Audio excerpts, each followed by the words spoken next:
Okay, in this chapter, we're going to cover the topic of multinomial choice models. Okay, in the previous chapter, we looked at binary choice models. So those are models where you only choose between two choices, right? Do you buy this or do you buy that? But in reality, of course, we'd like to have models that allow you to choose between many possible objects. Like, for example, if you want to model the decision to buy a certain kind of car, there are about 100 cars in the market. So I'm going to write down this model for three choices, but you'll see how it can easily generalize to more choices. We'll start with the same random utility model, okay? So this is the utility from choosing 0, utility from choosing 1, utility from choosing 2. And there are two types of variables, okay? Zi, these are going to be the set of characteristics of the person making the choice. For example, their age, their race, their gender, family size, like whatever you think is relevant. X is going to be a vector representing the characteristics of the choice. Okay. So there's going to be a different X associated with each choice. So notice how X has a subscript, but it's just 0, 1, or 2. And it does not have an I subscript because X does not vary across individuals. All individuals have the same choices. Okay, so in this model, Z represents the attributes of the person. So for example, if Z is age and older people tend to like good 2 more than good 1, then we'd expect delta 2 greater than delta 1. Okay. Okay, and the X's, that X just has a subscript 0, 1, or 2. Those represent the attributes of the goods. Oops, sorry. So if you're considering car purchases, you might include car features such as, seating capacity, miles per gallon, maximum speed, weight, prestige, maybe the brand name, and of course, everybody's worried about price. So price usually belongs in this model. So usually the coefficient on price would be negative because people dislike a high price. Different cars have different bundles of features, which is why xj varies across goods. That's designated by the subscript on X. Beta is constant across the three goods. So that means that people like the attribute miles per gallon in the same way across different types of cars. Okay, but of course the level of fuel efficiency could vary by cars. Okay, so let's take a look at the model again. We could not allow for beta to have a subscript. Okay, that type of model would not even be estimable. So notice beta does not have a subscript, but the X differs across choices. Here, delta has a subscript, but the Z is constant across choices. It's always the same person making the choice. And these are the random components, because you have to explain why sometimes people that look identical might make different choices. And that's what these unobserved random components can help explain. Okay, so you could have a slightly more general model that allowed for interactions between Z and X. So for example, maybe a larger family values seating capacity differently. Okay, so a richer model would have like Z and X interacted, but just for simplicity of notation, we're not going to do that here. And also there are different types of studies.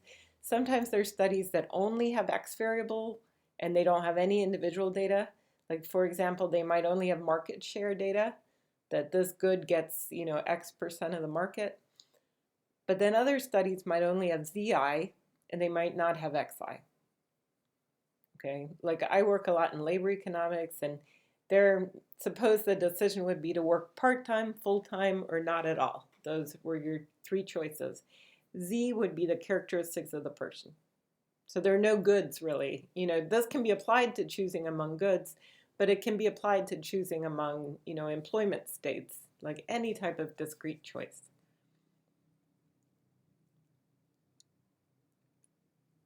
All right, so now, based on what we assume about the random errors, we can generate either a probit model or a logit model, just as we saw in the binary choice chapter.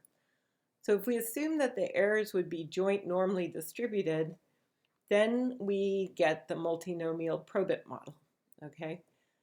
The multinomial probit model is a very general model because it assumes the epsilons could be correlated across choices, and but it's also cumbersome to estimate because there's no closed form for the normal CDF, and in this case, when you have multiple choices, more than two, you actually get integrals which are, can be of high dimension. So if you have 5 choices, you have 4 integrals, So it gets to be difficult to computationally evaluate those integrals. That's why, like in this class, we're going to focus on the multinomial logit model, because the multinomial probit is not really practical if you would have like 100 choices. You couldn't really do it. I would say in reality, I'll just briefly mention this, but I don't really expect you to know this, but in IO, what they usually do is they assume that the betas are not constant. They assume like it's called random coefficients. So they might make a normality assumption on the betas, and then they assume IID extreme value assumption on the errors. So they kind of combine features of a logit and a probit in reality. Okay, but we're just considering where you make assumptions on the errors. And if you have like more than 4 or 5 choices, it's not really practical to make the normality assumption. Okay, the multinomial logit model, on the other hand, is pretty easy to work with. Okay, and that, remember we saw earlier that if you make the assumption that the epsilons are IID type 1 extreme value, you could get the binary logit model. Okay, well here also, so we're going to assume the epsilons are IID extreme value, and you get this really easy expression for the probability that you choose K. Okay, so K here could be 0, 1, or 2. So the probability that an individual chooses K, given their characteristic Z and given these choice characteristics, it's the numerator is xk beta plus zi gamma k, and the denominator is just the sum. So it's the numerator but summed over all possible choices. Okay, so I'm not going to derive it because it takes a bit of work. You can actually derive like from this model here. If I assume these errors and I write down the probability that u1 is greater than u0 and u2 is greater than u0, or let's say the probability you choose 1, you'd have to have u1 greater than 0, u1 greater than u2. Like you could start with that probability, write it down, you'd have all these integrals, you could solve that, and you could arrive at this equation. Okay, but I'm not going to do that in class just because it's just solving a bunch of integrals and it's some work to show that. So I'm just asking you to believe that this comes after assuming that the error terms are type 1 extreme value. Okay, and so now we can write the likelihood. So define these indicator functions, which is 1 if you buy that good. So we have D0, D1, D2. So if you buy good 0, then D0 is 1 and the rest are 0. So this is basically turning on the different probabilities depending on what you bought or what you chose. It doesn't have to be good, but whatever choice you make. Okay, and then usually we would solve this as a log likelihood. So here is the log likelihood. So the product turns into the sum. Right? And I didn't write out the first order condition, but this is what we would solve, okay, to get the parameters. So solving the first order condition gives us the parameters. And the magnitude and significance level of beta hat. So we would use the maximum likelihood formula for the standard errors. Although, a lot of software packages have multinomial logit built in. So usually you don't have to program it yourself. But, given this knowledge of how to do it, you could do it yourself if you wanted. And notice that it's not so hard to have like 100 choices, because you just get these same expressions for all of them. So this model can accommodate a lot of choices. Okay, so now suppose we have all our estimates. If you look at the betas, you can see how important are different characteristics in determining choices. Like, do people care a lot about miles per gallon? Then there would be like a big beta on that. How much do people care about price? So the coefficient on price tells us about price sensitivity. So these models are really demand models in economics. Normally in econ 1 or whatever, you draw, in most of your classes, you probably did this graphically, right? You draw these demand curves sloping down. Well, now I'm showing you how to actually estimate the demand model. So using this kind of framework, you can have the price and you can actually change the price level. So let's look at like what you can do with this model. Beta, suppose I estimate this model looking at existing choices, I get all the coefficients. So one variable usually we're very interested in is the price of the good. Okay, so you can use this model to infer how choices will differ when the price of one good is changed relative to the price of the other goods in the choice set. For example, you could say, how would the demand for good 1 change if we increase the price of good 2? Okay, so this model can be used to get both own and cross price elasticities. All right, so you always talked about elasticities probably in your other classes. Now you know how to estimate them. Let's say for demand for different goods, apples and oranges or whatever, you can figure out, how would the demand respond to changes in price. Another thing, so that's one use of the model. Okay, so hopefully it's obvious how to do this. I mean, basically, once I have beta hat and delta hat, then I can change x, like one of the x's is price. I can just change the value of that x, and I can recompute what's the probability that a person chooses that. And then if I aggregate across all people, then and multiply by the percent, like the number of people in the economy, I can get a number how the demand will change. I think I put a problem like this on the problem set. Okay, so now another thing you can use this model for, which is very practical, like these models are heavily used because they're very practical, okay? Another thing you might want to do is predict the demand for a new good. Okay, so these models are used a lot in marketing analysis. Okay, so one thing you could change the characteristics of existing products, like for example, you can make one car more fuel efficient, see what that does to demand. And I'm sure car companies actually do this. The economists that they have would be analyzing these sorts of things. Okay, but now let's see how you can use this model to predict demand for new goods. Like suppose a car company is considering developing a new car, and we want to see how the demand for the new car will be, or what the demand for the new car will be, and also how the demand for existing cars might be affected if you add a new element to the choice set. Okay. So given an estimate of beta, so beta, remember, we have the old beta estimates, and we have the delta estimates for the j existing goods. Okay, but we're actually, here the new good is j plus 1. We're missing the delta for the j plus 1th good. Okay, but we have all the deltas for the other goods, and we have beta hat. So I can write down what's the probability of choosing this new good, as long as I know the characteristics of the new good. So I can do this even before I even produce the good. Like this is like hypothetically, I'm thinking, should I make this car if I'm a car company?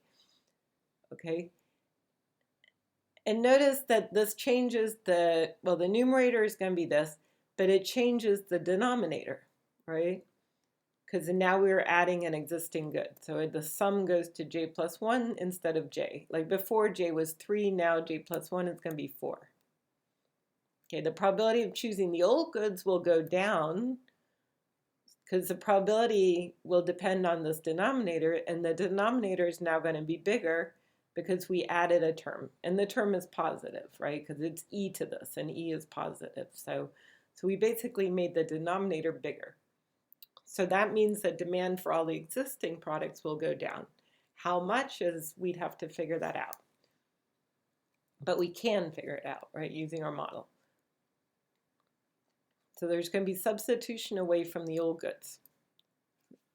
Okay, so for example, probability I choose good 1 with the new element in the choice set is this. So this is the denominator.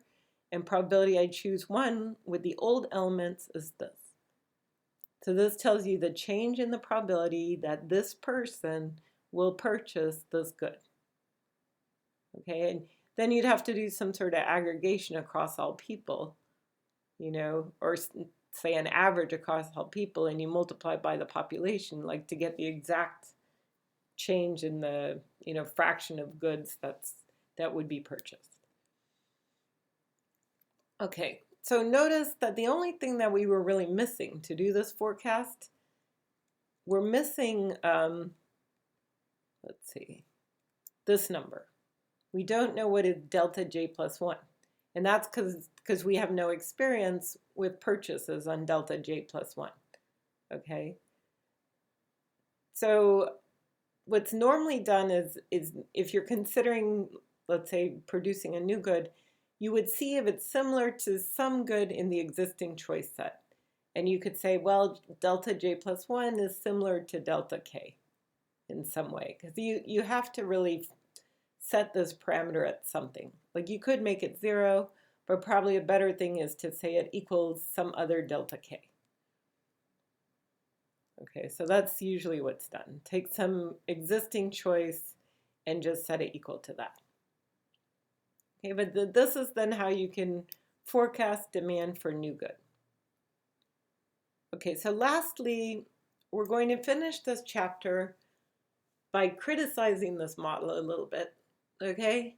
Even though this model is very heavily used, it's very popular, you know, and the popularity is partly because of computational feasibility, right?